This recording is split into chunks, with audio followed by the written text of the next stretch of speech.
De ser el patio trasero de los gringos al eje de la política internacional. ¿Qué hay México? Resulta que nuestro país está en el top de las naciones cotizadas, puesto que ahora las Fuerzas Armadas, los ejércitos más poderosos del planeta y del mundo quieren unir fuerzas para mejorar la seguridad mundial. La cooperación internacional le llueve por muchísimas razones. Fíjense por qué. Su ubicación geográfica, así como la llegada también de un gobierno que ha roto esquemas, son los actores principales. La joya fronteriza mexicana es capaz de atraer a las potencias mundiales internacionales y eso lo sabe perfectamente nuestro presidente Andrés Manuel López Obrador y ahora el presidente ruso Vladimir Putin mismo que ya le echó el ojo, incluso haciéndole una propuesta bastante interesante al gobierno mexicano que cambiará la historia mundial. ¿De qué trata exactamente? ¿Quién gana? ¿Quién pierde? ¿Y por qué los Estados Unidos están temblando? Bueno, pues quédense con nosotros porque de eso les vamos a platicar hoy y descubrir todas estas incógnitas.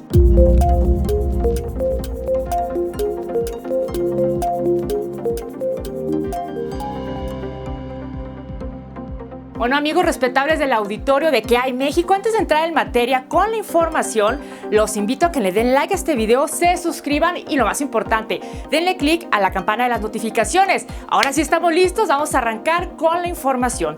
Miren, nuestra hermosa frontera y tan cotizada del norte de México con Estados Unidos de América se extiende a lo largo de más de 3,000 kilómetros desde el monumento noreste de Tijuana hasta la desembocadura del río Bravo en el Golfo de México, siendo los estados límites Baja California, Sonora, Chihuahua, Coahuila, Nuevo León y Tamaulipas, con la potencia para muchos, miren, en decadencia, pero para otros que siempre está despierta.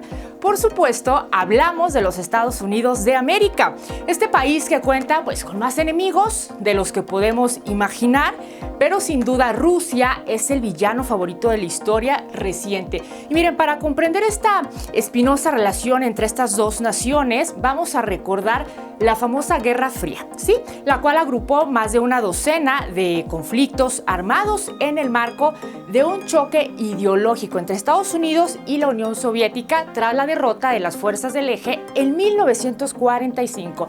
Estas dos potencias, principalmente de las que hablamos, que pues sufrieron un rápido enfriamiento entre sus relaciones y sobre todo el modelo capitalista liberal y este modelo comunista soviético, que no solo eran contrarios, sino que eran también incompatibles, porque mientras uno podría existir, el otro pues a veces no. Sin embargo, la posesión de armas nucleares por ambas partes, la destrucción que podría provocar un enfrentamiento abierto, desde luego, entre ellos, científicos estadounidenses, bueno, pues llegaron a diseñar un reloj del juicio final.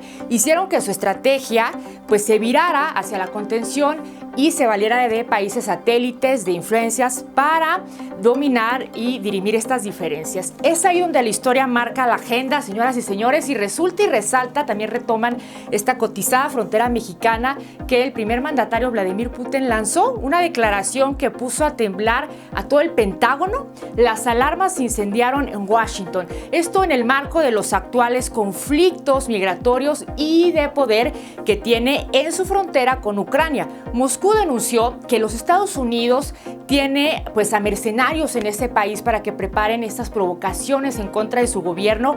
Su ministro de Defensa fue más concreto en sus denuncias. También afirmó que compañías militares privadas estadounidenses han colocado tropas, fíjense nada más, en la región, en el este de Ucrania. Y miren, si esto llegase a ser verdad, pues estaría rompiendo un pacto de no extender la presencia de la Organización del Tratado del Atlántico Norte, la OTAN.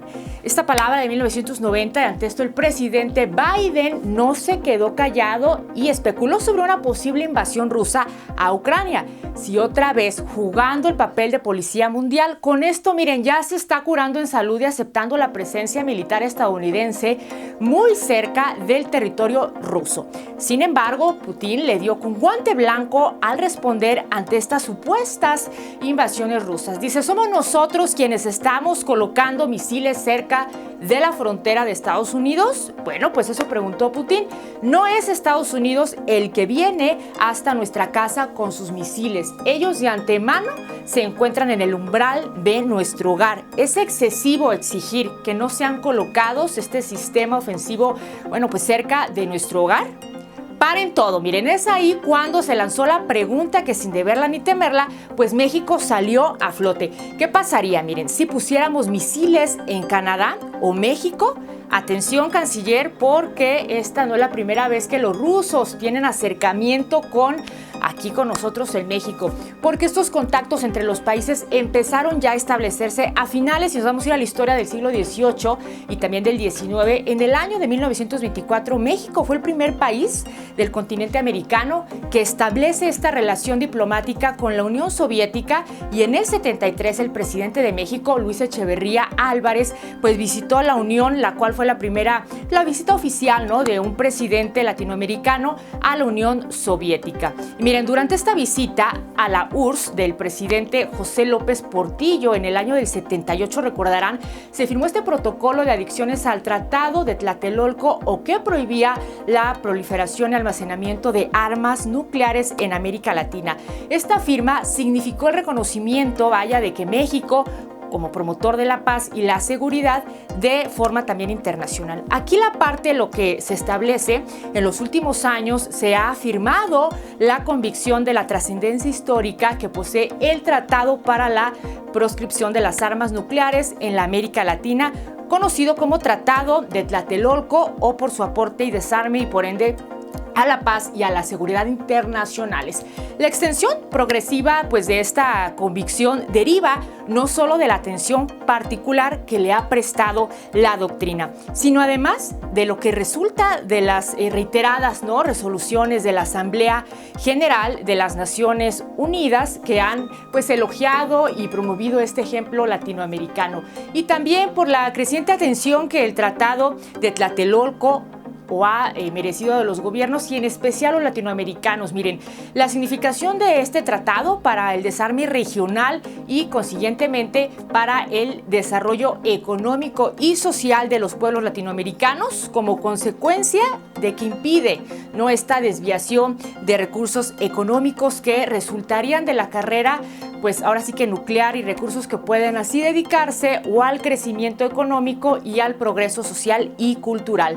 Miren, es evidente, y no es el caso entrar ahora en su análisis, pero ¿estaría dispuesto o el gobierno de México a romper este tratado? Las tensiones entre Rusia y Estados Unidos colocan a nuestro país, a México, en una situación privilegiada. Eso es un arma de doble filo, porque por décadas nuestro principal socio comercial han sido los Estados Unidos, lo sabemos muy bien. Reafirmamos este tratado internacional más importante en la materia. Millones de mexicanos viven en aquel país, compartimos cultura más allá de las fronteras, y desde luego también, pues en estos 3 años el gobierno de México ha redireccionado la política exterior con el vecino país del norte en temas de seguridad. También desapareció la iniciativa Mérida. De hecho, a inicios de agosto el gobierno mexicano demandó a 9 grandes fabricantes y 2 distribuidores de armas por un comercio negligente o ilícito que alimenta el narcotráfico y la violencia en su territorio. México asegura que entre el 70 y el 90% de las armas ilegales que incautó entraron desde Estados Unidos.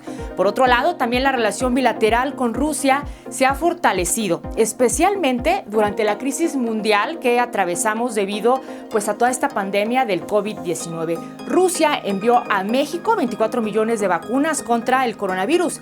Así anunció el presidente Andrés Manuel López Obrador después de sostener una llamada, pues, telefónica, ¿no?, este lunes con su homólogo ruso Vladimir Putin.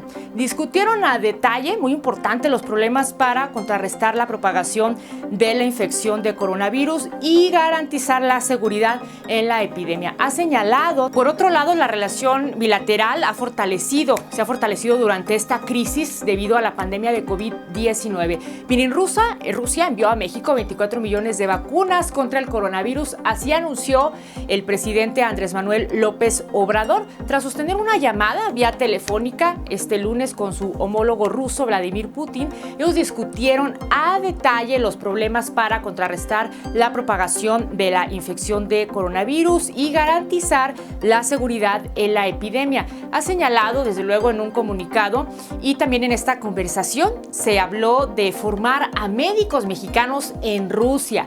Por su parte, el canciller mexicano Marcelo Ebrard agradeció y reconoció el apoyo brindado por Rusia para tener un acceso oportuno a la vacuna Sputnik V y anunció que ya se trabaja para que entre mayo y junio próximos pues comencemos ya con el envasado y llenado de este biológico aquí en nuestro país. Autorizar la vacuna Sputnik V de manera temprana fue un acierto. Hoy en día se ha aplicado a más de 1 millón, desde luego, de personas en nuestro país y los resultados son muy positivos, ya lo hemos visto, lo cual habla de la calidad de la ciencia y el desarrollo tecnológico, desde luego, pues en ese país. Además, también los cancilleres de ambos países pactaron varias medidas para impulsar el comercio bilateral y aumentar la industria militar rusa en México. A la par también discutieron la posibilidad de retirar las visas para sus ciudadanos y coincidieron en esta postura frente a la situación en Venezuela. También queda claro que pues justo cuando México se consolida por primera vez en la historia como el socio más fuerte de Estados Unidos, por encima de países como China y Canadá, Rusia y México buscan mejorar esta relación diplomática y económica muy importante a través de las reuniones. Y por ahora varias ideas sobre pues la mesa están ahí.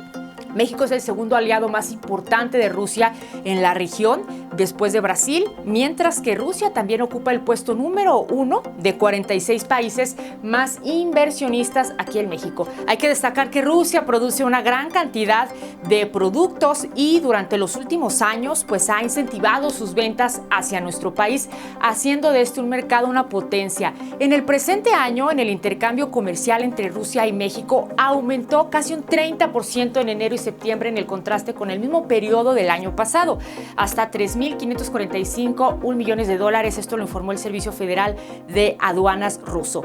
Las importaciones rusas también desde México aumentaron un 45.6 hasta casi 1.000 millones, ¿no? Hasta ahora las importaciones agroalimentarias mexicanas provenientes de Rusia son de productos primarios. Eso es muy importante. Las cartas están sobre la mesa. México se posiciona en el mundo y no precisamente de la mano de los Estados Unidos, como única potencia amiga, ¿no? ¿No es así? Así es que, bueno, amigos, ustedes ya acaban de ver esta información de cómo se está fortaleciendo la relación de México con Rusia. Si quieren ver esta información y más, no se olviden de visitar ¿Qué hay México? Denle like a este video, compártanlo, ya saben, siempre para llegar a más. Denle click en la campana de las notificaciones. Lo esperamos con más en el siguiente video de ¿Qué hay México?